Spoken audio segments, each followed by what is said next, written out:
lovelies, well, back in the jumper. This is what happens in the UK. Just as we get all excited, we declare Sandalis and we're out there and we're like, ooh, do I need to buy some sun cream? Then we're like, oh my God, it's perishing. I'm perishing.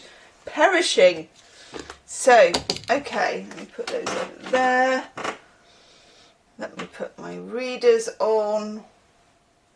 We're going to have second half of those ghost words. I'm obsessed. I love the idea of this.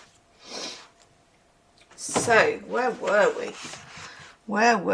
We were talking about, yes, blah, blah, blah. Even Samuel Johnson had ghosts in his 1755 dictionary.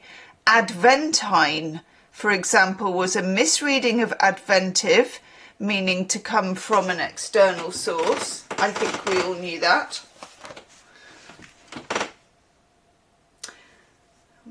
And was soon copied into other dictionaries. It's a curious twist that could only happen to someone whose name was Samuel Johnson, that the error resulted in an accidental coinage that can still be found in the Oxford English Dictionary. For shame. Another ghost in Johnson's dictionary was foupe, F-O-U-P-E, to drive with sudden impetuosity. Unfortunately, Johnson had misread the source.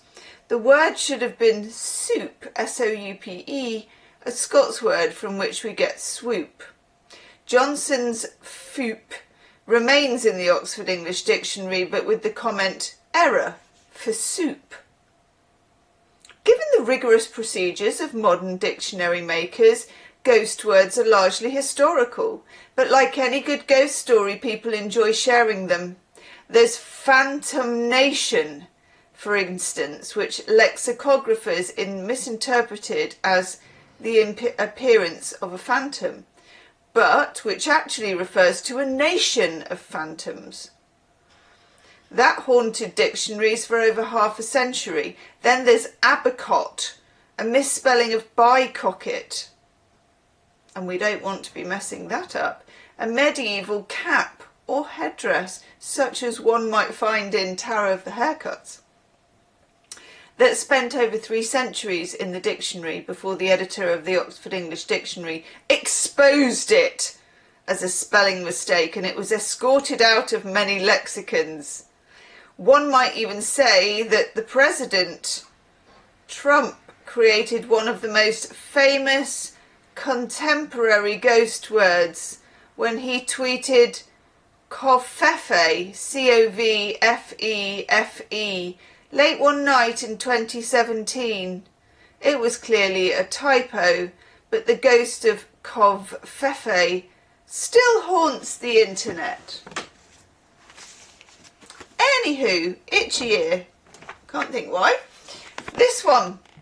We're going old school. We've been going old school with the tarot for the dailies. This one's as old as it gets. This is ancient, this one, actually. Where are we? Oh, bloody hell, that is so old. Guess the age if you like. I don't think I can. It's older than I am. It's older than I am. It's in bloody good condition. I've even got the book, look. I've had this for ages.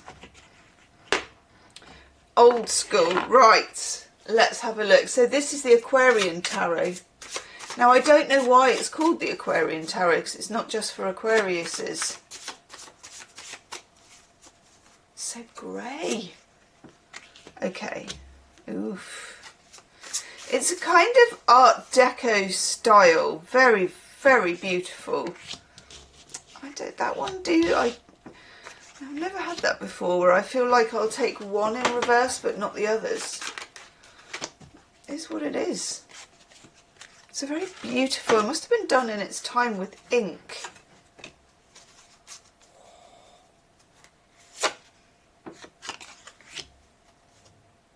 Oh, that's gorge. Itchy.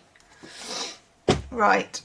Probably some sort of weird ancient dust on it that I'm allergic to. It's almost a bloody artifact at this point. This card is upside down, or wants to be, and frankly is insisting on it, even though I don't need it in the other ones. Look look at that dress. Look at that dress. That's glorious. So it's the world. Now we get around the outside, and I'm going to guess here. So normally around the world, oh look, it is a kind of Ouroboros though. Got our Ouroboros going on. Around the world you normally get the 4 fixed signs. Scorpio, Taurus. Started so confidently. Scorpio, Taurus. My mind just goes completely blank. Fixed fire, Leo. And then fixed earth, wands, water, Scorpio, fire. It will come to me. Taurus. Right. So you'll see there. You will have, I'm going to assume that the lion is Leo. I'm going to assume that the bull is sort of Taurus. And that the eagle thing is sort of Scorpio maybe. But then we've also, and then Aquarius is going to be the lady. So, it's in reverse. There's a certain uncomfortableness with having the world in reverse. And there's a certain topsy-turviness when the world is insisting on it. It's like, yes, I will be in reverse. I will not work the way you want me to. So something is not working the way that you want it to. Okay. Furry muff, as they say. Then we have this rather gorgeous 7 of Wands, and we have this chap, and again we've got, do you remember yesterday when we did the new Palladini and we had the triffids for the wands? We sort of have that again.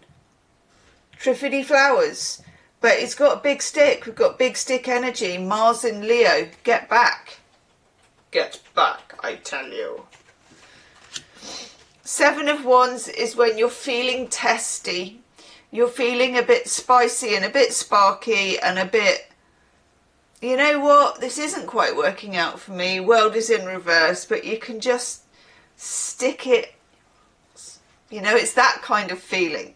So, kind of woe betide anyone who crosses you with this. They have been warned. They should watch the daily. I told you. Don't push them. They've got one of those things on your jumper, you know. I'll have to cut that off. Then we have the 5 of Swords. How delectably lovely is that? Venus in Aquarius, which I think we possibly had yesterday. Detachment, but also a little bit of game playing. This is the one where someone goes and retrieves all the swords off the battlefield, but they couldn't be asked to actually fight the war. So there's a whiff of strategy, there's a whiff of being manipulated or something. Then we have the 7 of Pentacles, gorgeous, absolutely gorgeous, where again, it's a bit of a suck it and see mentality, it's a bit of a farmer mentality. It's like, well, I don't really know, so I'm just gonna keep on trucking and see how things develop. Okay, just gonna see how things go. And then here, and I'm very pleased to see this very beautiful Justice card. Justice, Major Arcana, the only other, well no, we have a couple of majors actually. It's giving me a very itchy ear, that Justice. It's in the upright and it's loud and proud, and it wants you to know actually that you've got some kind of karma going for you here. This could be a work thing. But you must rest. This magnificently beautiful and symmetrically lovely 4 of Swords is saying don't be up on the grill all the time. You know, you can't be big stick energy all the time because it starts to affect you and deplete your energy. And then we have the 4 of Wands, which is telling you that Justice actually is going to open a nice portal here that defies logic or reason. And then finally, most gloriously, we have this absolutely lovely star card. And we can just imagine that this peacock is going to sweep into that thing that peacocks and then go shh in the way that peacocks do. I love peacocks. And that's a bit of, all right, slightly I told you so energy. you know, we're only human, or we're only peacock. So you're going to feel a little bit self-satisfied at the end of this, but good. They should have listened to you when you told them to shove it up their arse. Anyway, leave me a comment, let me know how it lands, and I'll see you tomorrow. Namaste.